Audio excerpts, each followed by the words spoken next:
Have you ever felt so down that it seemed impossible to believe that joy could ever be a part of your life again? Have you ever had that moment when your faith seemed distant, almost fragile? If so, know that you are not alone. In fact, this is an experience shared by many, and there is a reason for it. There is a promise that no matter how dark the night, joy will come in the morning. This is not just a pretty phrase. It is a promise that can transform the way we face our deepest challenges. After all, how can we trust in something that is not yet visible, but that calls us to hope and strength?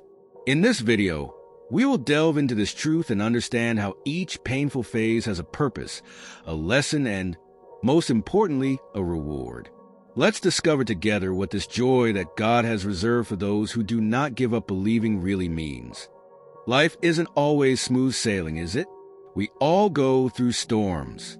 There are days when pain grips us and doubts begin to creep in, but there is a powerful promise that only those who live by faith can understand. Joy will come in the morning. For those who place their hope in God, there is something profound about this dawn. It is like a message that no suffering is eternal. God, in His wisdom, allows dark nights, but He also promises us light at the end. Imagine a gardener who plants seeds and has to go through months of rain before seeing the flowers bloom. This is what those who believe in divine support expect, even in the midst of pain. It is interesting to note that the promise of future joy does not mean denying the challenges of the present. On the contrary, recognizing the value of faith is a path that strengthens us to face whatever comes our way. How many times have we heard that weeping may endure for a night? Well, yes. And for those who trust in God's care, these words are not only comfort, but a living affirmation. It's like a reminder that the desert doesn't last forever. Those who believe, even on the hardest days, can feel that they are just going through a stretch of the journey. Joy is there, promise for the other side of the storm, and it arrives to transform the journey. Now, it's not that difficulties disappear as if by magic. They are still there, but trust in God makes all the difference. The person who clings to this promise finds a source of hope in their own chest. Even in times of uncertainty, they become stronger because they know that joy is on the way. This kind of faith is almost palpable, like an invisible shield that protects us and helps us move forward. This is the faith that defies common logic, but makes all the difference. And what's more, this trust is also a flame that lights up in others because, after all, who isn't inspired by seeing someone who, even in the midst of pain, continues to believe? In difficult times, it is essential that we not only think, but also declare our faith. There is something powerful in the power of words, and declaring that joy will come in the morning is more than a phrase. It is an affirmation of hope and trust in God. When we repeat this phrase, we are reaffirming our trust as if we were anchoring our soul in a greater truth. It is not easy, I know, but each time we declare it, we are strengthening our spirit. The pastor suggests that this declaration be written down, perhaps on a piece of paper that is visible, as a constant reminder that, yes, things can get better. Now, imagine the power of several people declaring this faith in unison. This not only brings us closer together, but also creates an environment of shared hope. When the pastor invites each person to write down "Joy will come in the morning," he is encouraging an act of faith, almost like a collective pact of belief. This small act of writing seems simple, but it is like a seed that we plant in our minds and hearts, reinforcing the idea that better days will come. And when we see other people doing the same, we realize that we are not alone in our journey. It is a visible reminder that faith, when shared, grows stronger. For those who want to go further, this declaration of faith can be shared on social media, in comments, or even in conversations with friends. Sometimes, it is in this sharing that the faith of someone around us is renewed. And how about, when you read or hear this phrase, stopping for a few seconds and reflecting? Each time we do this truth deepens within us. Little by little, what began as a simple phrase becomes part of our lives. And so our lives are transformed a little each day, driven by this confidence that joy will indeed come. Crying, for many, may seem like a sign of weakness, but the truth is that crying is an essential tool for well-being. Several studies show that the act of crying helps to release accumulated stress, relieving emotional and even physical pressure. When tears fall, the body responds by reducing levels of cortisol, the stress hormone. So, instead of holding back tears, we should learn to embrace them as a natural valve that relieves the weight of pain. After all, we all go through moments when we need to release what is trapped inside us. This emotional relief that crying brings is something deeply human, and it is a direct response from the body to balance our emotions. In addition to helping with mourning, crying also helps to cool the mind, facilitating clarity of thought. When we cry, we give space so that suffering does not accumulate, which prevents us from feeling overwhelmed. In practice, allowing ourselves to cry is like making room for hope and trusting God to enter again, restoring courage and serenity to the heart. But the benefits go beyond the emotional. The body also appreciates it. Studies show that tears release toxins, helping to improve physical balance. Imagine that each tear that falls is like a weight being lifted, one less burden on the journey. The feeling of lightness we feel after crying is actually a natural response of the body to strengthen us. Allowing yourself to cry, when necessary, is an act of courage and wisdom, a reminder that even in our weaknesses, we find strengths that we often ignore. Crying is an essentially human expression, something that is part of who we are. It is no wonder that we all cry, whether from joy or sadness. In intense moments, crying connects us with our essence and reflects the depth of our emotions.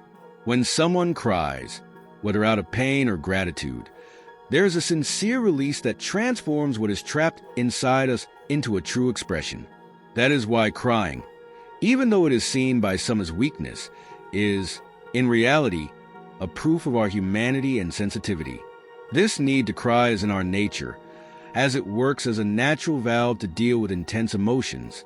When we do not release what hurts us, we end up carrying a weight that interferes with our emotional and physical health. Crying, then, is a healthy way to balance ourselves.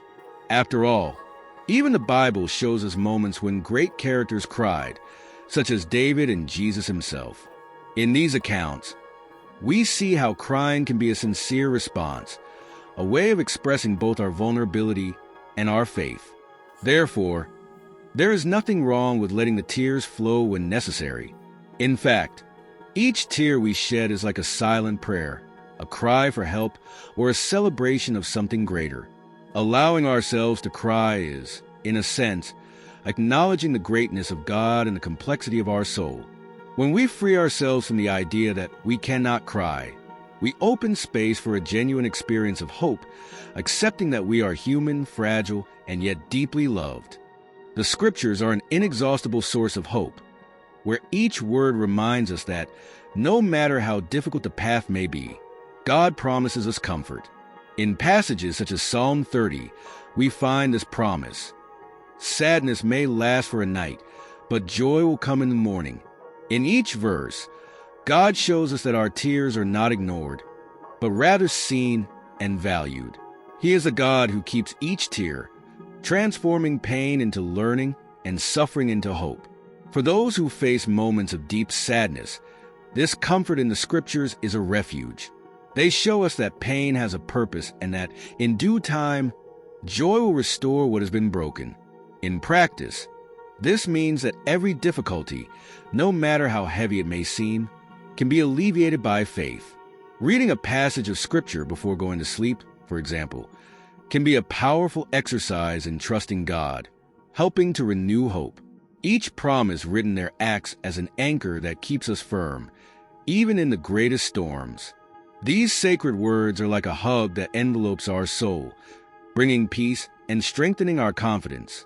When we read about God's goodness, about how He is present in the midst of our tears, we feel certain that, even in pain, we are not alone. Thus, we open our hearts to a deeper faith, understanding that hope goes far beyond the problems of the present. It points to something greater, which is reserved for us. After moments of pain and hardship, Joy takes on a new meaning, an intensity that we may not have realized before. The scriptures teach us that God transforms our periods of suffering into valuable learning experiences, giving a new glow to the happiness that comes after. When laughter returns, it carries with it the strength of someone who has overcome, of someone who has seen the darkness and learned to appreciate the dawn. This process is almost like the rebirth of a new hope, a renewal that only those who have experienced pain are able to understand deeply. On dark days, it is difficult to imagine that something good could come, but it is precisely in these moments that God works to shape our hearts. As we go through storms, our faith and trust in God grow, because we understand that He was there every second, sustaining us. And this perception makes us more grateful, more connected to His presence and to the meaning of life. Pain, paradoxically, teaches us to value every smile, every victory, as if we had found a hidden treasure. So, when we turn our eyes to God, we realize that the joy that comes after sadness is a gift that He has carefully prepared. This joy is more solid, deeper, and reminds us that every hardship we have faced had a purpose. It is like someone who, after a long winter, feels the warmth of the sun more intensely. In this way, we see that God's presence is not only for happy days, but is a constant companion, both in joy and in pain. Now that you know the power of this promise, how about putting it into practice? How about, when facing difficulties, remembering that joy is reserved for those who keep hope alive? How have you reacted to your struggles? Have you allowed discouragement to stop you, or have you sought strength and faith to move forward? Think about it. Sometimes, what prevents us from experiencing peace and trust in God is precisely our resistance to letting go of control and trusting. If this message touched your heart, share it here in the comments. What are you going through today that needs God's intervention? Let's create a chain of prayer and support. And of course, to continue learning and receiving messages like this, subscribe to the channel and turn on notifications. Together, we can strengthen our faith and remember that, yes, joy will come in the morning,